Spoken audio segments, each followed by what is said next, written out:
تمسک کرنا چاہیے، اور ظاہر بات ہے کہ حق وہی ہے جو قرآن اور سنت کے اندر کنٹینڈ ہے، احادیث کے اندر کنٹینڈ ہے۔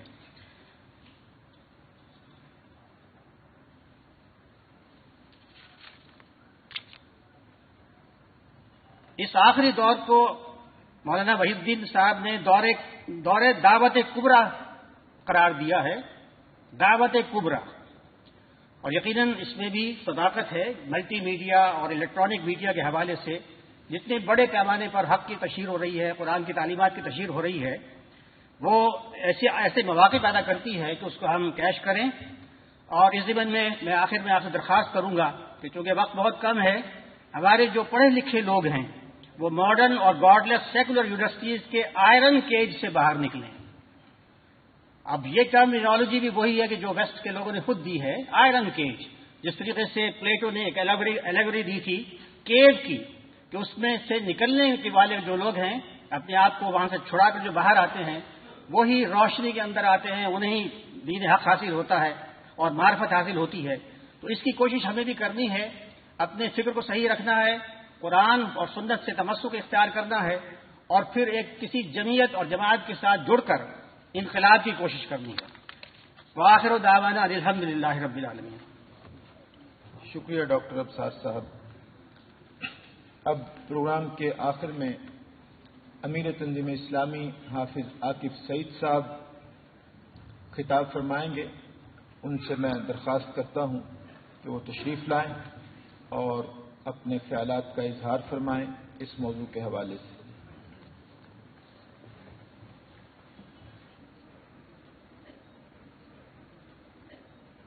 السلام علیکم ورحمۃ اللہ وبرکاتہ۔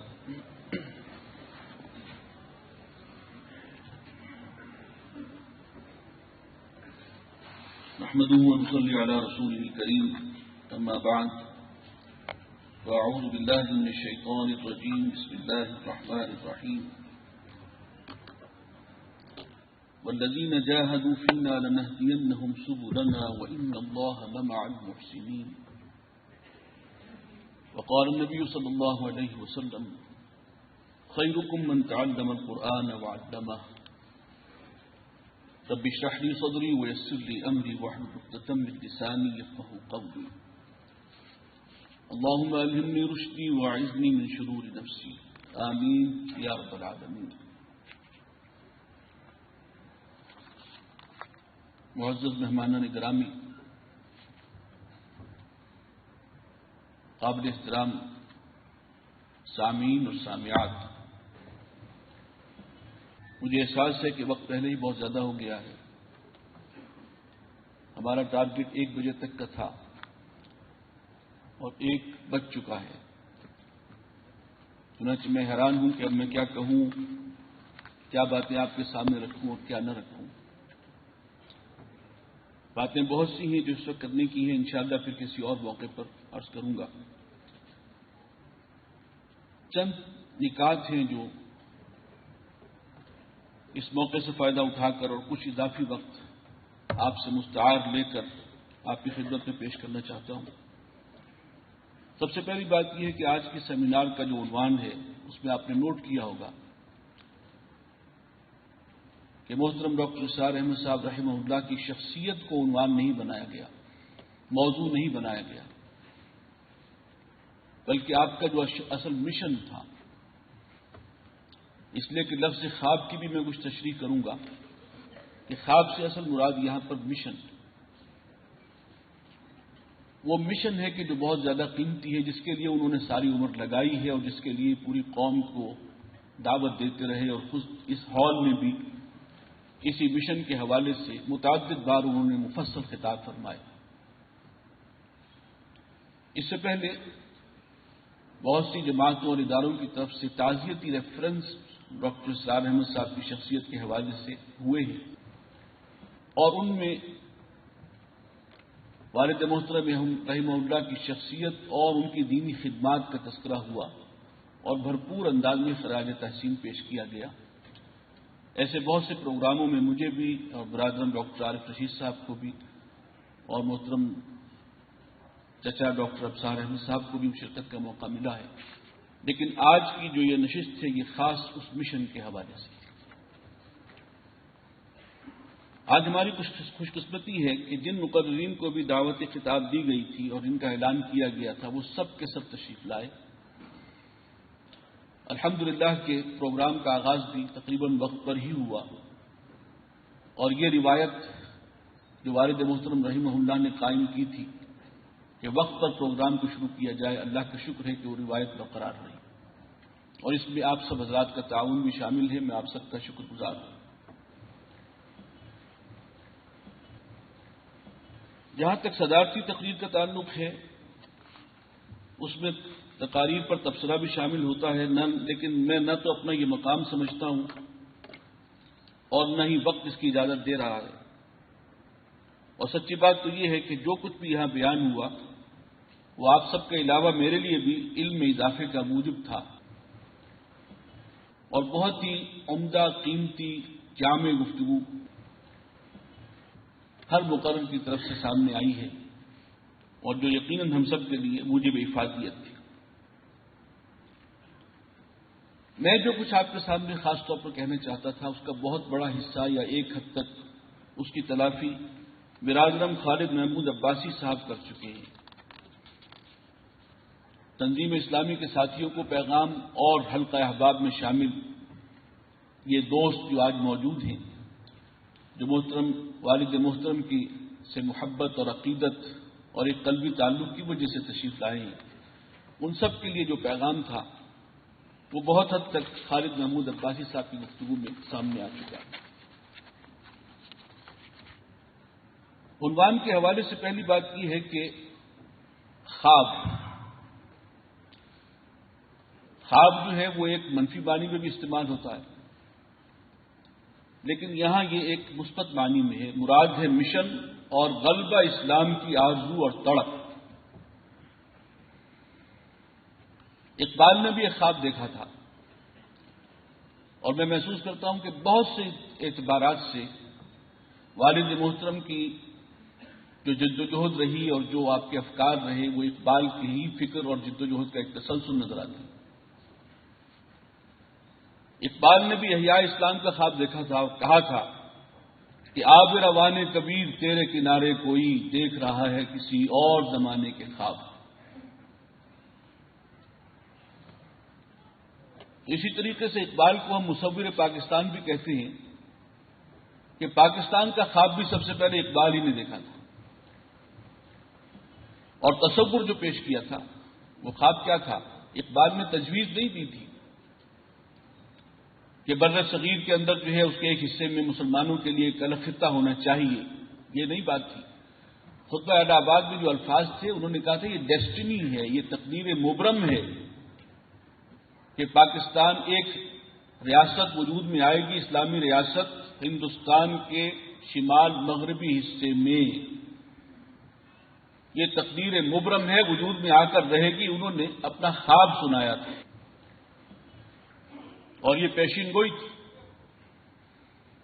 چنانچہ اس کے بعد پھر اور لوگوں نے بھی یہ خواب دیکھنے شروع کیا، اور بالآخر وہ خواب جو ہے وہ اس کی ایک عملی تعبیر اختیار کی. اقبال کے ساتھ جو بے پناہ مماثلت ہے، چند ایک چیزوں کا میں ذکر کروں گا کہ اقبال اس دور کے عظیم ترین ترجمان قرآن تھے. انہوں نے اپنی شاعری کو قرآن کے پیغام کو عام کرنے کا ذریعہ بنایا،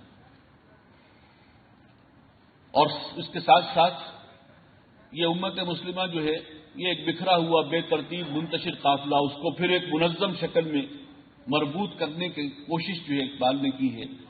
چنانچہ فرماتے ہیں کہ نغمہ کجا و من کجا ساز سکون بہانائی سوئے قطار می کشم ناقہ بے زمام را. تو حقیقت یہ ہے کہ وہ اس امت کے ہودی خام بھی تھے اور ترجمان القرآن بھی تھے. اقبال نے شاعری کے ذریعے قرآن کے پیغام کو عام کیا، اور اسی کام کو آگے بڑھاتے ہوئے اور اقبال کے اس فکر کو آگے بڑھاتے ہوئے کہ گر تمی خواہی مسلمہ زیستن نیست ممکن جز بقرآن زیستن. اور وہ زمانے میں معزز تھے مسلمہ ہو کر، اور تم خار ہوئے تارک قرآن ہو کر. تمہاری پستی، زوال، انحطاط، ذلت اور رسوائی، اس کا اصل سبب یہ ہے کہ تم نے قرآن کو ترک کیا. قرآن کو ترک کیا تو دین کو چھوڑ دیا، اپنی دینی ذمہ داریوں سے غافل ہے، امت کو معلوم ہی نہیں کہ اس کا نصب العین کیا تھا، مشن کیا تھا، اور وہ دنیا داری کے دھندوں میں اور دولت پرستی اور دنیا پرستی کے اسی کے اندر جو ہے وہ تمام دنیا کی طرح مبتلا ہے۔ چنانچہ آج اللہ کا عذاب ہے اس پر، اور یہ اصل سبب قرآن کو اور دین کو ترک کر دینا۔ چنانچہ انہیں اللہ نے جو بیان کی صلاحیت عطا فرمائی، اور آپ کو معلوم ہے کہ اس دور میں ان کی وفات پر جو خراج تحسین ہر طبقے کی طرف سے پیش کیا گیا، اس میں سب سے مشترک بات یہ تھی کہ قرآن کے پیغام کو عام کرنے میں جو ان کی خدمات ہیں، اس کا ہم پلہ کوئی دور دور نظر نہیں۔ یہ سعادت اللہ نے انہیں عطا کی ہے۔ مسلمانوں کا رشتہ پھر قرآن سے جوڑنا، اس کی تمہید اقبال نے ڈال دی تھی۔ خود اپنے آپ کو وہ اقبال کی اسی شاعری کا پروڈکٹ سمجھتے تھے۔ ابھی برادر محترم جو بتا رہے تھے کہ بالکل ابتدائی دور میں انہوں نے یہاں تک لکھا ہے کہ جب اقبال کی وفات ہوئی ہے سن 38 میں، تو ان کی عمر اس وقت صرف 6 برس تھی، لیکن اقبال کی وفات کو ایک قومی اور ملی سانحے کی حیثیت سے انہوں نے اس وقت بھی محسوس کیا تھا 6 سال کی عمر میں۔ اور اقبال کی شاعری کے ساتھ ایک تعلق خاطر اور اس کے اندر جو احیاء اسلام کا جذبہ اور قرآن کے ساتھ تعلق، یہ ساری چیزیں جو ہیں وہ اسی دور سے اللہ تعالی نے انہیں عطا کر دی تھی۔ وہ خود اپنے آپ کو یکے از ساگے رکے اقبال قرار دیتے تھے۔ اسی محفل میں ایک مجلس اقبال میں انہوں نے کہا تھا کہ میں اپنے آپ کو یکے از ساگے رگے اقبال قرار دیتا ہوں۔ یہ اصل میں یہ الفاظ بھی اقبال کی شاعری، فارسی شاعری کے ایک شعر سے جو ہیں وہ ماخوذ ہیں، اور چونکہ شاعری ہم لوگ سمجھتے نہیں، لہذا اس سے بھی بے خبر ہے۔ اقبال نے کام اور کیا تھا، قرآن کے ساتھ امت کا رشتہ جوڑنے کے ساتھ ساتھ مسلمانوں کو نا امیدی کے گھٹاٹوپ اندھیروں سے نکال کر احیاء اسلام کا خواب بھی دکھایا۔ نکل کے صحرا سے جس نے روما کی سلطنت کو الٹ دیا تھا، سنا ہے یہ قدسیوں سے میں نے، وہ شیر پھر ہوشیار ہوگا۔ اسی طریقے سے وہ کہتے ہیں کہ کتاب ملت بیضا کے پھر شیرازہ بندی ہے، یہ شاخ ہاشمی کرنے کو ہے پھر برگ و بر پیدا۔ اگر عثمانیوں پر کوہ غم ٹوٹا تو کیا غم ہے۔ اسے آپ اس وقت جوڑ لیجئے کہ اگر افغانیوں پر خون غم ٹوٹا تو کیا غم ہے، کہ خون 100,000 انجم سے ہوتی ہے سحر پیدا۔